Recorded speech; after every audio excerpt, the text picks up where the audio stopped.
Hello, everyone, and welcome to this episode of Connecting People, Changing Lives. My name is Karen Glasser, and I'm here with my amazing cohort and co-host, Nancy Ferrari. Good morning, Nancy. How are you? I'm doing wonderful, Karen. How are you today? I'm so awesome, it ought to be a sin. Awesome is good. And I want to wish our viewers a happy summer. We just had summer solstice. Time is just zip-a-doing along. So we're just very excited for our show today.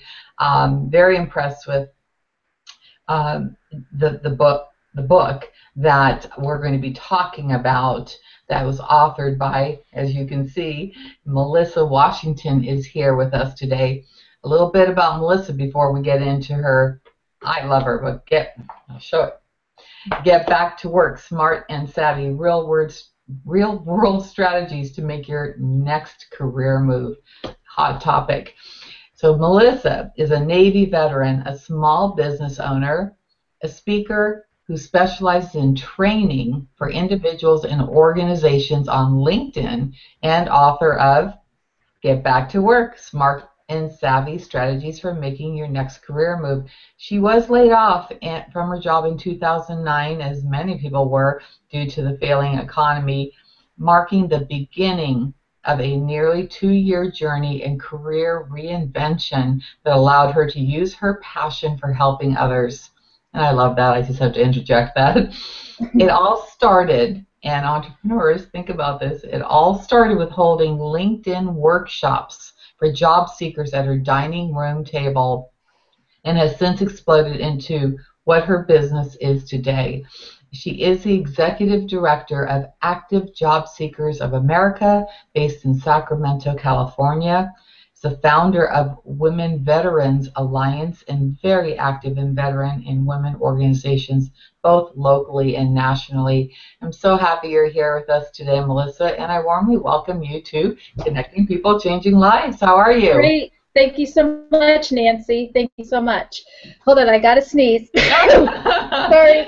Bless you. God bless you. Well, yes, I just said it's summer, and here I am. I'm in Southern California. You've got particulates in there from fires going on, and who knows what we're getting sneezing. Sorry. Well, that was one times, right? Yeah, that was definitely a way to make an entrance. That's there we go. Sure. There we go. At least it wasn't a real loud one. So let's just jump in. Let's just jump in and let's talk a little bit about your book. Let's just start right there and talk about why you wrote the book and who it's for, and how you ended up in this field that you felt the drive to write this book. So ended up in as far as from the intro you shared about me being laid off. I mean, that's what kickstarted this whole career reinvention, and I never thought I'd write a book. It wasn't something that I thought of when I was anytime. It was never on a bucket list, never anything. But the book started with the checklist. So in the back I have checklist. In Appendix B there's a how to get back to work checklist. And so what happened when I got involved, when I was looking for work, I got involved with the job seekers group, and a lot of people keep asking me, what do I need to do to look for work? I've got my resume done. What else do I do? I said, well, do you have business cards? And they would say, no. Why do I need business cards? Then I would ask them, are you on LinkedIn? They'd say, okay, what is that?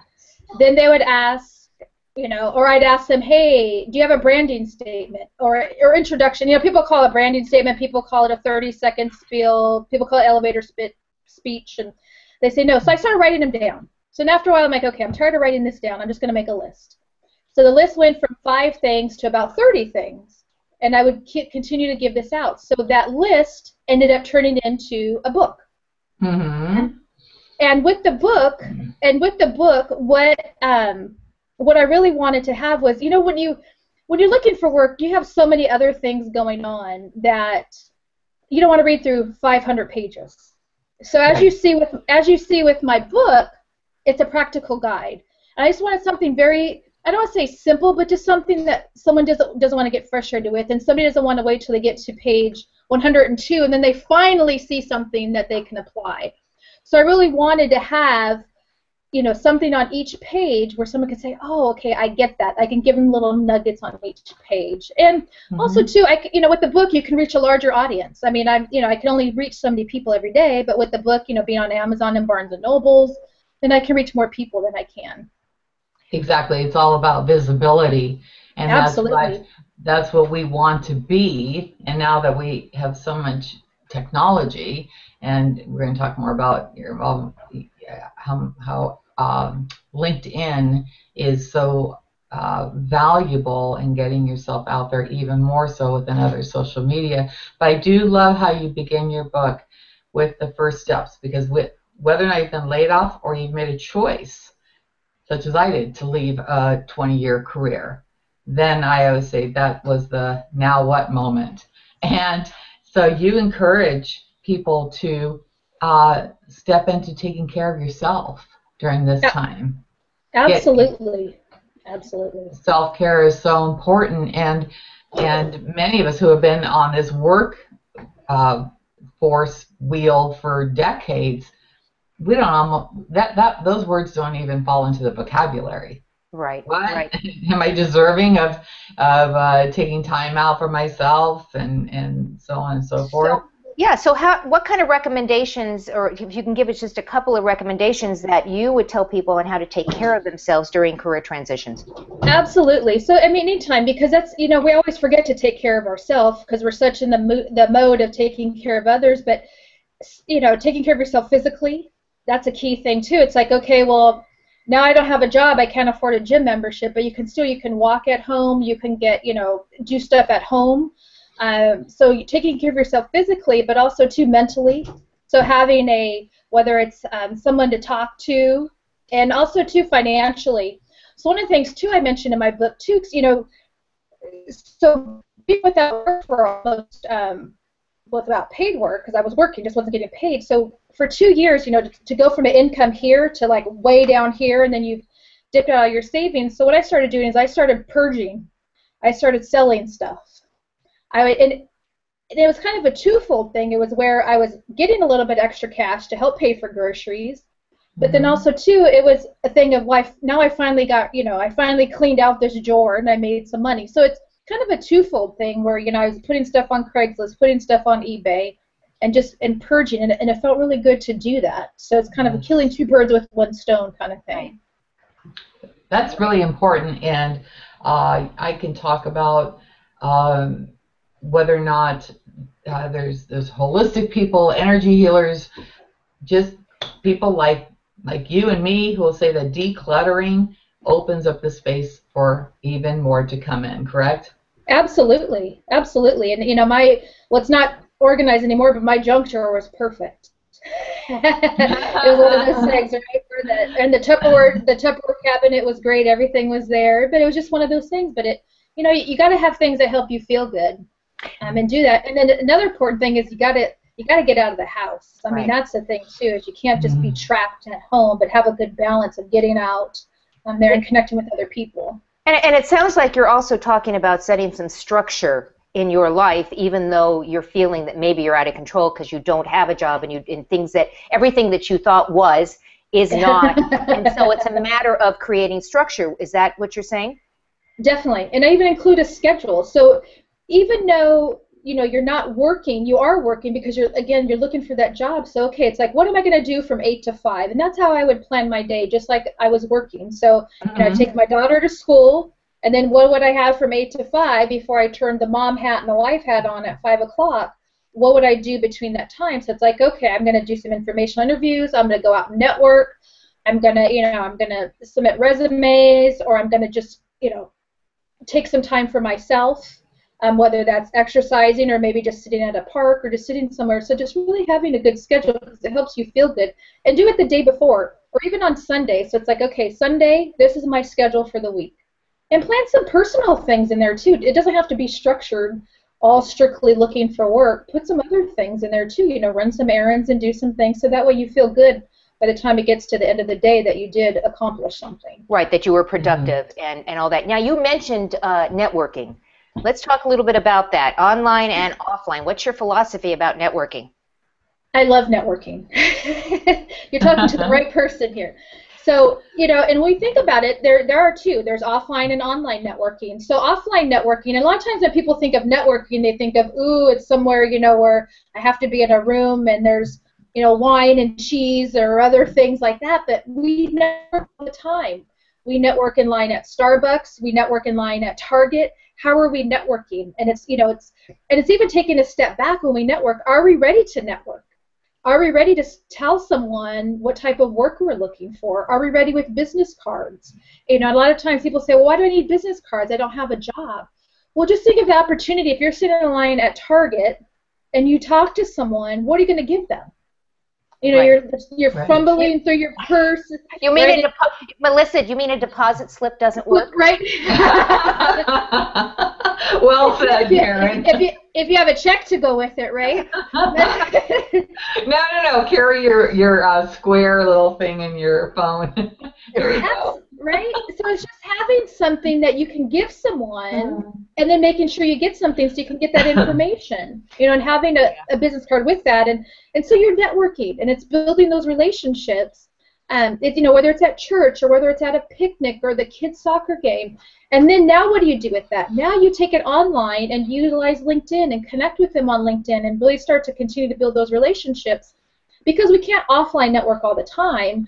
But having LinkedIn, this opens us up to, pretty much something 24 hours a day on how we can continue to network with each other online, and also vice versa too. So I was just going to say that it goes the other way as well. Absolutely. We all meet so many people on social media that if we only just took some of them offline, amazing what you could do, right? Most definitely. And mine's, I get a lot of the questions too, well, should I connect with somebody on LinkedIn if I've never met them? Well, I tell them it's your choice, but there are a good handful of people I'm connected on LinkedIn that I've never met before. Just like you two ladies, I'll connect with you on LinkedIn, but we've never met before. But it's about building those relationships. And actually, in my book, Tony, he actually contributed to my book in one of my chapters. He lives in London. We connected on LinkedIn a few years ago because we had a lot of the same as far as helping people get back to work and recruiters, and he's a contributor to my book. So with LinkedIn, it opens us up to this global world that we really didn't have access to, how many years ago, and it's really, it's all about building relationships. So it's networking the first step, but it's taking that and building those relationships. Yes, and so easy to take it offline. In fact, yesterday, here's a perfect example. We hadn't met yet, but I like to have at least a little connection piece. We weren't friends on Facebook. I added you as a friend, put a message in there, and I've been hearing that more often. Make it be a little more personal, not just adding up. Oh, I've got 5,000 friends. Well, whoop-de-doo. How many do you even have anything in common with? But if there's someone that you have an intention that you want to get to know, and I've been doing more of that because it helps to open up the dialogue, break the ice, and then start the relationship.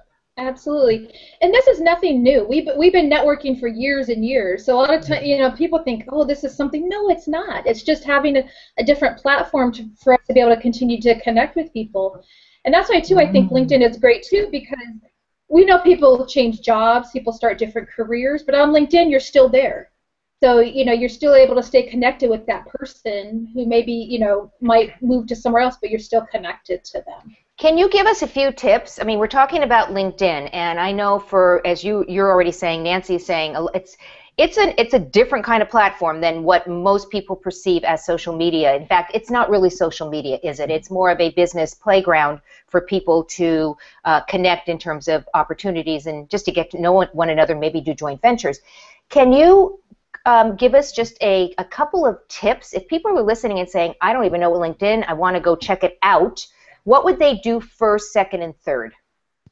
Well, I'll give it maybe 4. Go to LinkedIn.com, set up your profile. Some people, what I find is they set up a profile like 4 years ago and they've done nothing with it. So when you want to really rejuvenate that profile, and the first thing is you need a professional photo. A professional photo, it's a reflection of your brand. So, having that photo, you want someone to be able to connect with you, having that there, and a lot of times too, when I go to someone's profile and they don't have a photo, it's like, okay, do I really want to do business with this person? So having that photo is key. And then also, too, another thing is having your profile complete. I call it then the skeleton profiles, where I go to someone's profile and there isn't much there. It's more of it's just bones. Is having that. So, again, how is someone going to find you if they don't know your name? Of course, your name is a keyword, but having the keyword. So if I'm looking, for you or to do business with somebody that has your experience, how am I going to find you? So that would be the second one. So, again, going on LinkedIn, having a photo, as well as, having those keywords. And then, once you complete that profile, there's so much you can add. And only a little over 30% of people utilize LinkedIn for looking for jobs. So that's a lot of hesitation from people like, oh, I don't need to be on there. I'm not looking for a job. But LinkedIn is a gold mine of being able to find people, find companies, a way to stay really to connect, and really having those business relationships that so many people miss out on. And the way LinkedIn works, as my understanding, because I do have a LinkedIn profile, and I was guilty of the skeleton for quite a few years, but I have gone in there and I'm very active in LinkedIn right now, more in terms of providing content and just creating relationships with people. I can put my books on there and actually let people know I'm a published author. The other thing that you can do is, people can give you testimonials and references, which is very, very cool to have that sitting there in a place, all in one place. What are some of the other interesting things that maybe people don't know that you can add to your LinkedIn profile? So you can actually even visually enhance your profile. So you can add JPEG files, you can add YouTube videos, you can add Word, Excel, PDF documents directly to your profile to make them a lot more visually enhancing there as well.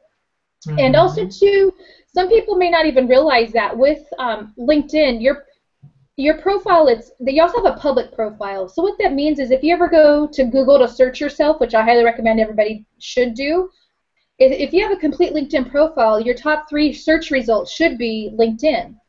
So that means somebody can search you who's not even doesn't have a LinkedIn account, or maybe not even logged on. So also you have that visibility outside of LinkedIn.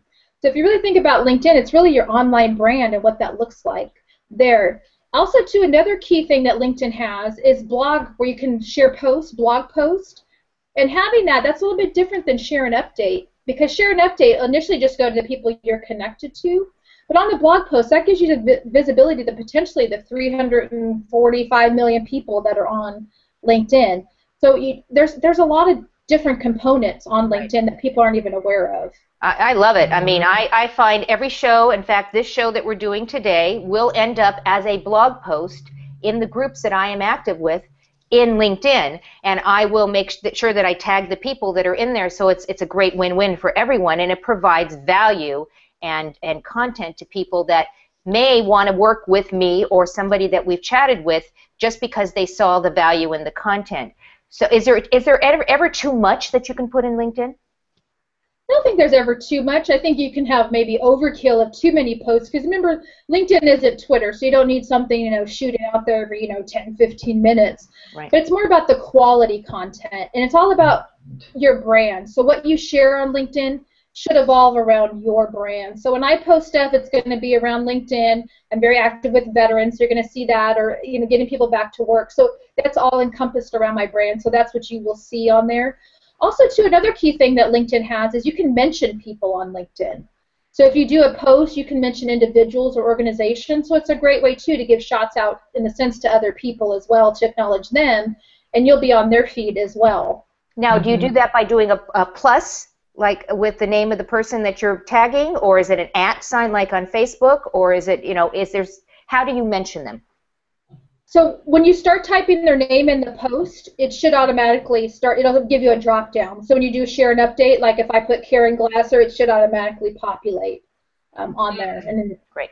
It'd be great to do a mention. Because I posted this show in LinkedIn this morning. You inspired me. I go, oh yes, I forgot to put it in there.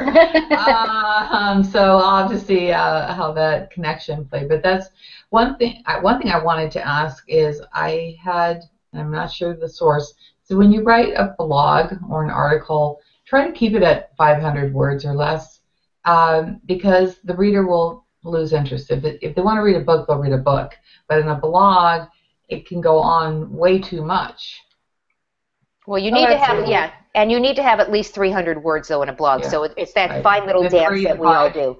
You don't want too many, and you don't want too few, because Google doesn't like that either. They don't want to think that you're just throwing out stuff just to get visibility, but there's no content, there's no value in there.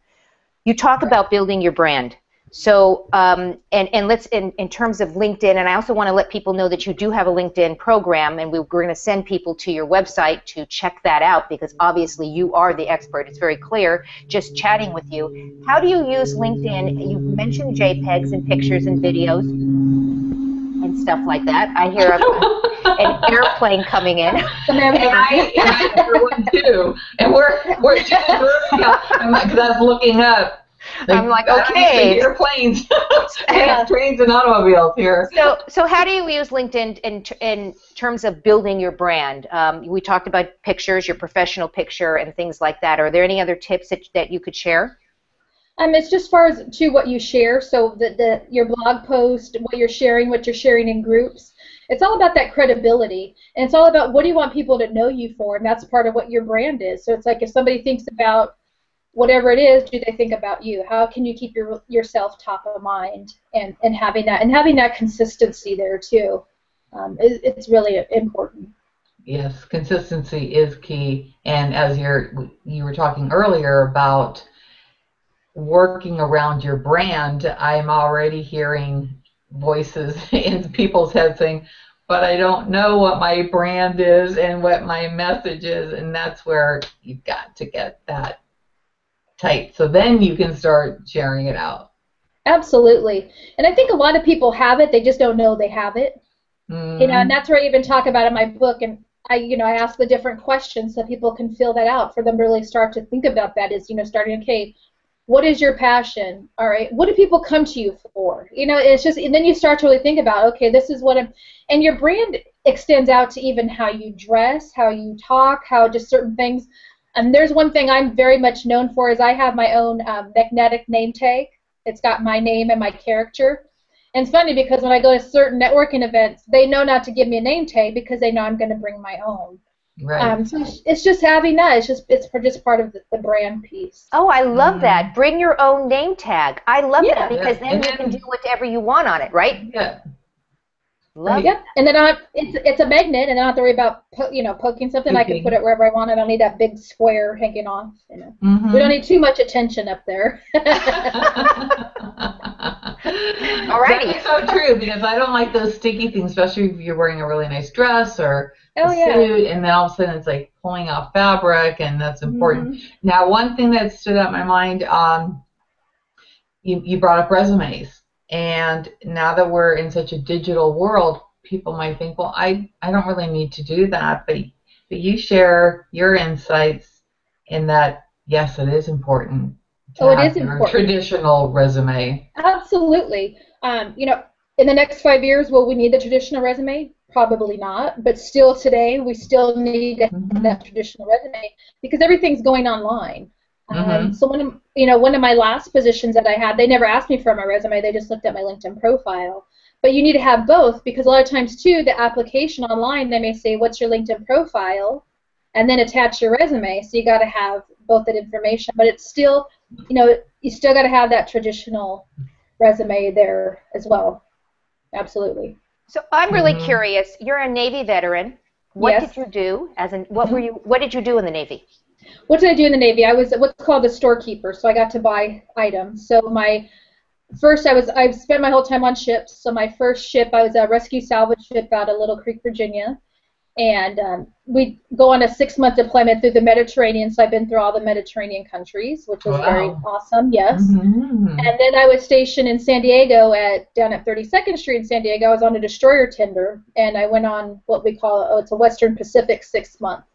And I was in during the time of Operation Restore Hope in Somalia. So my ship, we spent over 30 days anchored off the coast of Somalia, supporting the destroyers that were there, that were supporting the Marines that were on land there in Somalia. So that was one of the conflicts that I was in. So I've traveled the world. So how did you decide to do this? I mean, did you wake up one day and say, I think I want to go in the Navy? I mean, how did that happen?